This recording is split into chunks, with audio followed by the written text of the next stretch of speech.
Alrighty, 8.3 student notes. Here we go.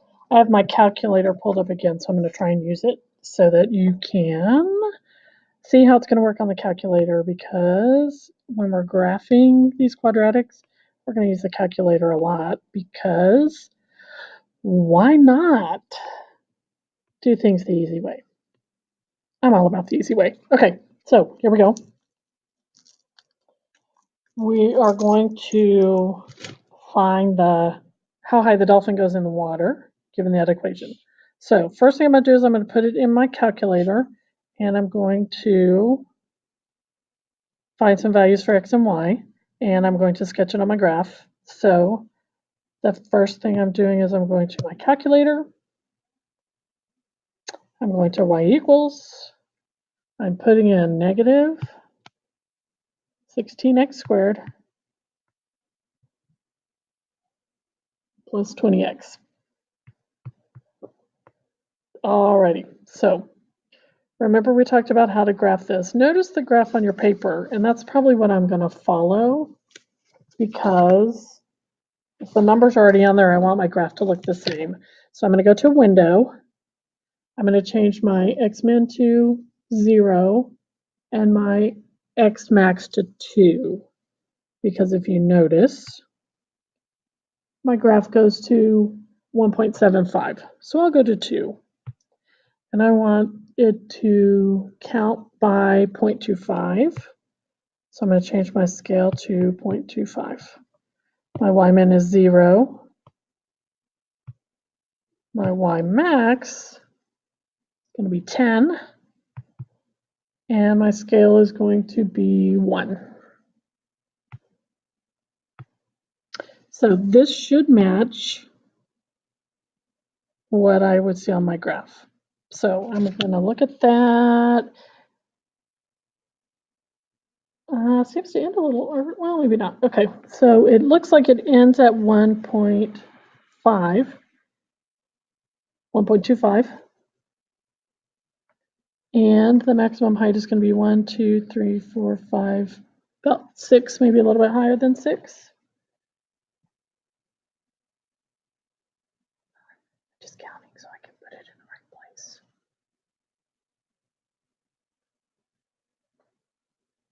Okay, so now I have my graph.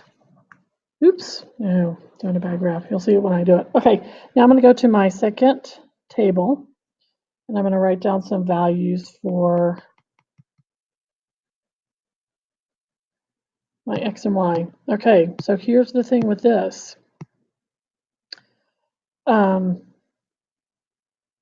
They're not really counting by what I want them to count by for me to get some valid numbers, because after 1 and 4, it doesn't really help me. So I could do 0, 0, and 1, 4, but when I want any other points in between there, I don't have them. So what I'm going to do is I'm going to second window, which is my table set. Okay, my table is starting at 0, and that's fine, but I want it to count by, let's put in 0.25. which is where all my little hash marks are. Okay, now I'm going to go back to second table. Okay, so now I have 0, 0, 0.25 is 4, 0.5 is 6, 0.75 is 6, and 1 is 4. Okay, so now I can see that I'm actually going up past 6, and if I want to be really crazy, let's go back to our table set and change it to 0.2. Let's see what happens.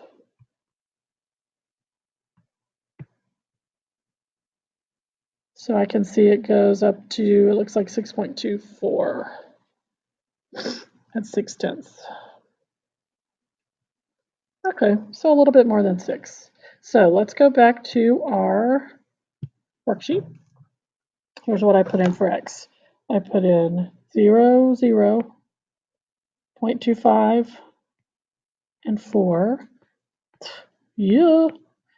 0.5 and 6. 0.6 and 6.24. 0.75 is 6, and 1 is 4. So I'm going to put those points kind of on my graph. I'm going to do 1 is 4, that's there, and 0.25 is 4. So I can already kind of see how it's going to look. 0.5 is 6, 0.75 is 6. So somewhere up in there, it's going to get a little higher than that. That's a pretty crummy drawing, but that's kind of, you get the idea. Okay, how long is the dolphin out of the water? Well, how long he's out of the water is from here to here. So he's out of the water for, let's say, 1.5 seconds. Somewhere in between 1.25 and 1.5, depending on how good my graph is. Okay, so it tells us the answer. The root of the quadratic equation are called the solutions, or the zeros. Okay, you find the roots of a quadratic equation by finding the x-intercept, because usually there's 2, not always, related to the quadratic equation. So why are they called zeros? Because what's equal to 0? Y equals 0. Okay, so we're setting y equal to 0 and we're finding x. So let's continue on with that information. The zeros of the graph below are going to be the places where it crosses the x-axis. So our zeros are 0, 0, and 0, oops, not 0, -3, ugh, 0. Okay, so those are my zeros. Those are my solutions. Those are my roots. You're going to be calling those all those words. So get used to those words. All right, so let's do another table and graph it. I'm going back to my handy dandy calculator, and I'm going back to my y equals, and I am clearing it out, and I'm putting in x squared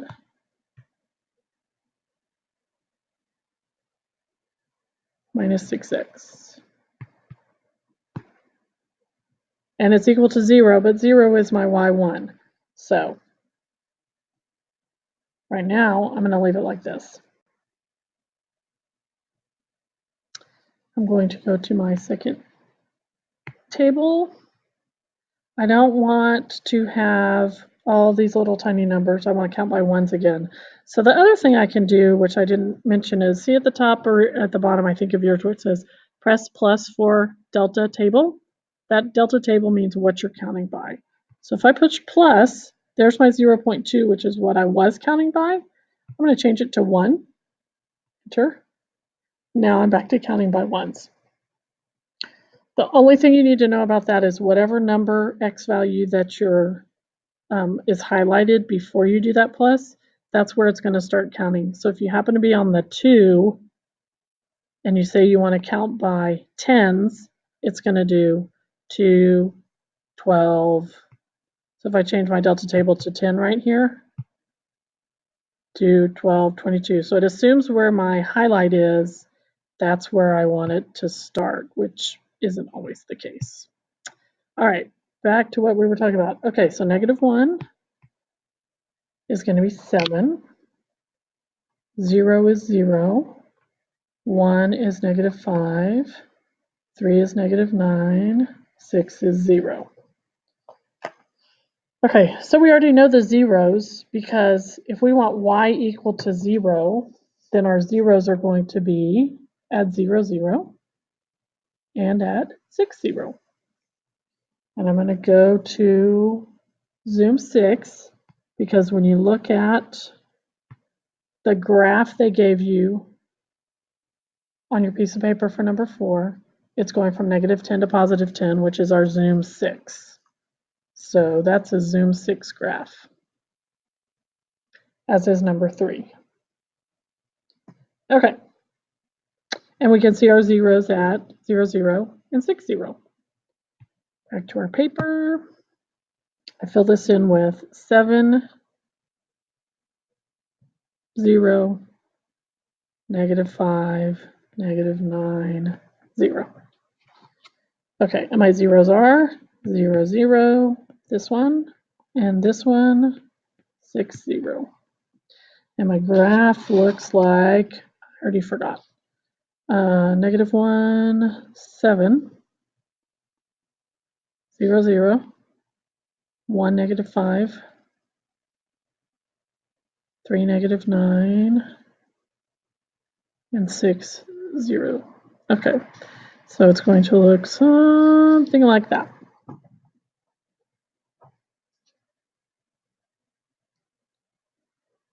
Uh-oh. Uh-oh. This stuff's all mushed together. Well, it is on your paper too, isn't it? All right, I'm going to draw my X and my Y over here, and I'm just going to pretend like I don't see that other one. So I have -3, -2, 0, 1, and 2. Okay, so here's my quadratic. I'm going back to my graph. Y equals, clear it out, 3x squared plus x minus 10. Second graph. So I'm filling in numbers for -3. Oh, I didn't put it on my paper, I put it on that paper. -3 is 14, -2 is 0, 0 is -10, 1 is -6, 2 is 4. Okay, so this one I don't have both of my roots. I can see that one root is going to be -2, 0, but I don't really see the other one. It's going to be somewhere in between 1 and 2, because that's where it changes from negative numbers to positive numbers for y. So let's look at our graph. And again, it's that Zoom 6 graph, which is your standard graph. Okay, and I can see that it goes down to -10, which is at the very bottom of the graph. And I can see it crossing my zeros at -2, and in between 1 and 2, almost to 2. So let's go back to our paper. So it crossed right about there and there, and it went down to -10 down there. So my y values were 14,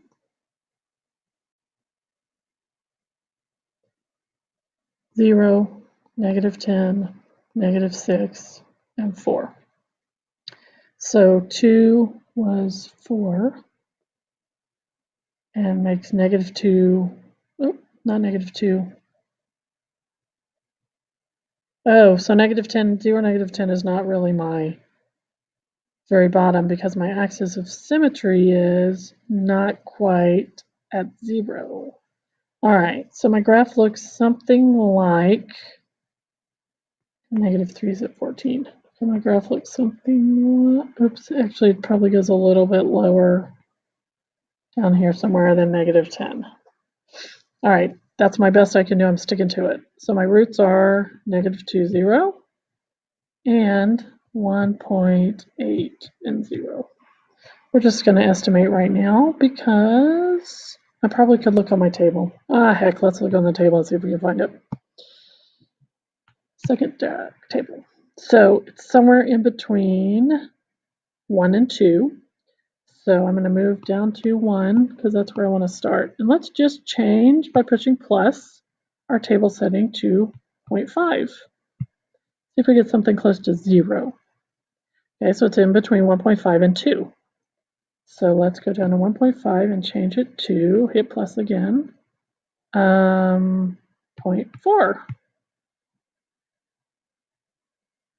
So it's in between 1.5 and 1.9. Let's just change it to 1/10. 0.1, duh. So it's in between 1.7 and 1.8. So let's change it to, see how awesome this is? Bored yet? 0.05.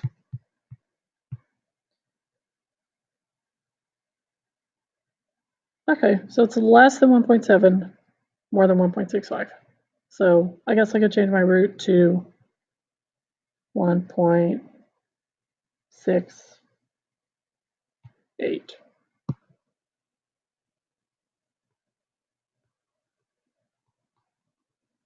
Okay, close enough.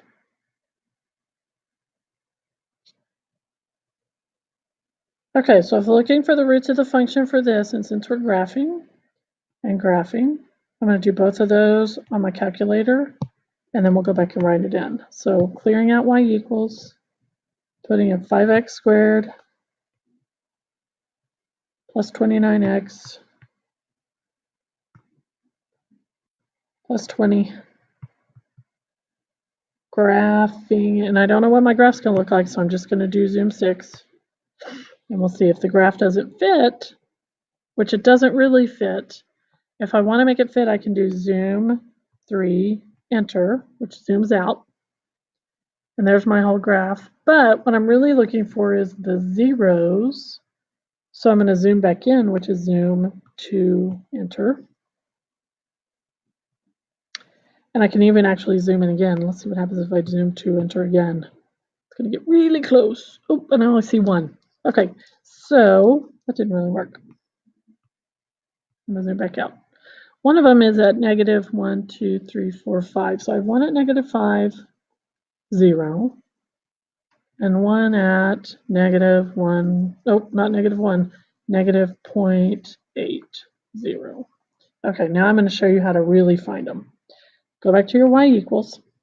Since I'm looking for the place where my parabola, y1, intersects with the x-axis, I can put y2 equal to 0, and it will draw a line on the y-axis, on the x-axis that's red. See my red line? That's my y equals 0. Now I can find where they intersect by doing, ready? We did this for our systems. Second trace. I'm looking for intersections, 5. And I hit enter for first curve, enter for second curve, enter for my guess. My little blinky thing pops to negative 0.80. Oh, that's what I said. Look at me. Okay, so that one's good. Then if I want to do it again for my other intersection, I'm going to do second trace 5.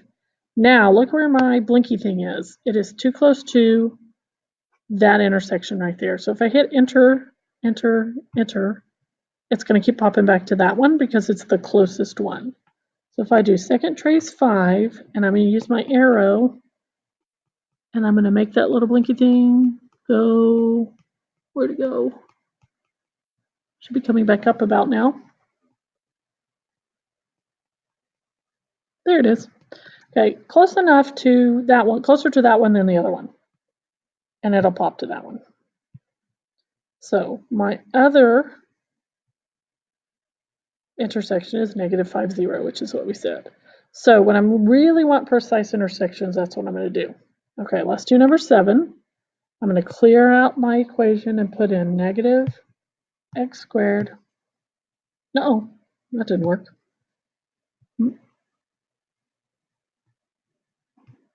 Someone mentioned I do that a lot in my videos. So, hey, minus 5. Uh-oh. Aw, dang. I have to put plus 4x on both sides. Just like that, cat. There it is. Okay, so I have negative x squared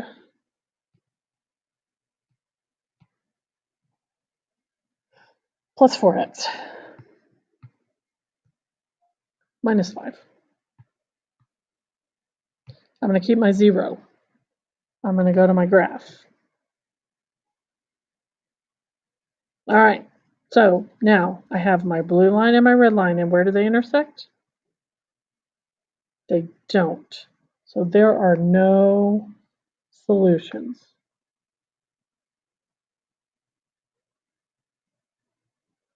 How about that? Okay, let's go back to our paper. For number 6, we did y, this one is y1, we did y2 equals 0, and then we did second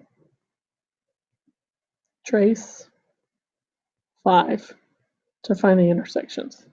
And we got -5, 0 and -0.80.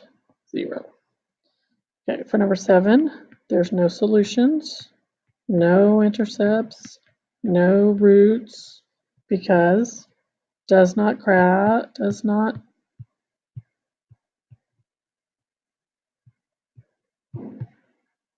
a nut, it's a knot. Does not cross x-axis. All right, let's see about Gretchen throwing her ball. Straight up in the air. Okay, so notice that it starts not at 0 because Gretchen is 4.5 feet tall, 5 feet tall. Almost 6 feet. Anyway, she's some height over here, so it doesn't actually hit the 0 until it's in the negative, which would be negative time, which means I'm not really going to count that, although I will for this just so we can write it out. So the minimum, does the graph have a minimum or a maximum? It has a maximum because it's concave down.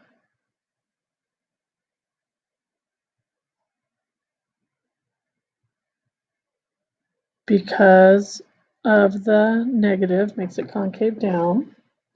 Okay, so the maximum is 70 feet high, which is how high the ball went.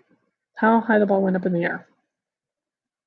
Height of ball in air. Okay, so the x-intercepts are going to basically be, let's just call it -0.3 and 0, which is going to be not really it's really kind of meaningless because we don't have negative time. I mean, we could say that's when she picked up the ball from the ground and before she threw it, which who cares? And then the other x-intercept is going to be 4.1 and 0, and that's when the ball hits the ground again.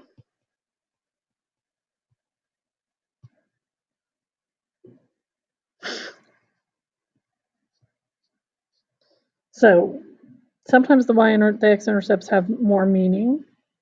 Sometimes they don't have any meaning at all. Okay, so part of the graph is a quadratic. The line of symmetry is at x equals 0.75, which would be right about in there. Between which two integers will the other part of the graph intersect the x-axis? So here's what I'm doing. Where'd my line go? Okay, I'm counting this distance, and then I'm going to do the same distance on the other side. So if that's 0.75, geez, fine. So if 0.75 and 6 is 1 point, and -1, 0 is 1 point, then my the distance from the x-intercept is 1.75 units from the axis of symmetry, line of symmetry. That means my other one has to be 1.75 units the other direction. So I'm going to have 0.75 plus 1.75. And that's going to equal 2.5. So my other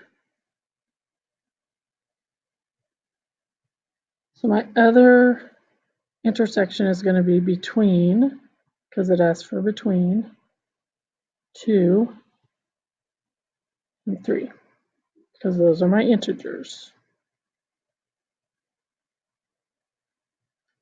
Okay, positive consecutive integers. Whoa. If I'm looking for integers, that are consecutive and positive odd. Example would be 3 and 5. Those would be 2 consecutive positive odd integers. Consecutive means they're next in line, but they have to be odd and they have to be positive. So if I call the first one x, the second one's going to be x plus 2. So I'm going to have x times x plus 2 equals to 35. So I'm going to have x squared plus 2x equals 35. Okay, I'm going to make this look like a quadratic by subtracting 35 from both sides. So I'm going to have x squared plus 2x minus 35 equals 0. So I'm looking for the places where the zeros are. So I'm going to go to my calculator. First I'm going to write that down so I don't forget. X squared plus 2x minus 35. Then I'm going to go to my calculator and I'm going to put it in. And I have x squared plus 2x minus 35. Y'all can tell me if it helps to see it on the calculator or not. I don't need to do this if it's not helping. Oh, okay. So x could be equal to either, remember I'm going to do my second trace 5. Enter, enter, enter. We'll see which one it goes to, 5 and 0. So x is either equal to 5 or x is equal to negative 7. X can't be negative 7 because that's not a positive odd integer, it's a negative integer. So I'm going to x equals 5, x equals negative 7. Can't be that one. So x is equal to 5, which means my two numbers are 5 and 7. 5 and 7 equal, actually they're not in ordered pair. 5 and 7 equals, when you multiply them, then you get 35. Bing, that was easy. We probably could have guessed and checked that, but now you know how to do it. Okay, so one more. Okay, so if a number is added to twice its square, the result is 6. So I'm finding the numbers. 2x squared plus x minus 6 equals 0. 2x squared plus 6. 2x. Okay, blah, blah, blah. All right, let's go back to my Zoom calculator. Y equals clear 2x squared plus x minus 6 graph. If I can't see the intercepts on my graph, I can't use my second trace 5. So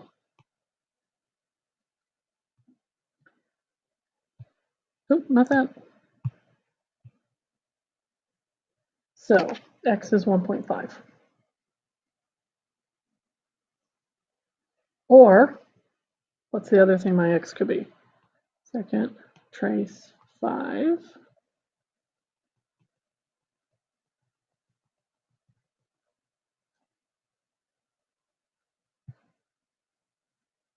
Negative 2. This one does not have the requirements that it be positive or negative. So it could be either x equals 1.15 or x equals negative 2. Both of those are valid answers because when you square the negative 2, it turns into 4. Did I really put 1.15? Is that really what it was? Huh. Yeah, I guess so. All right. Where was the 1.5? Sorry, cat.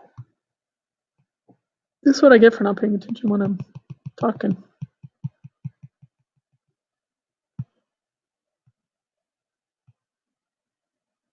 $1.5. I put too many numbers. Okay. That totally made sense. Pretty much this was a lesson in calculator usage. And so that would be the things I would love to answer questions about tomorrow in class. Now I have to find my thing to turn it off.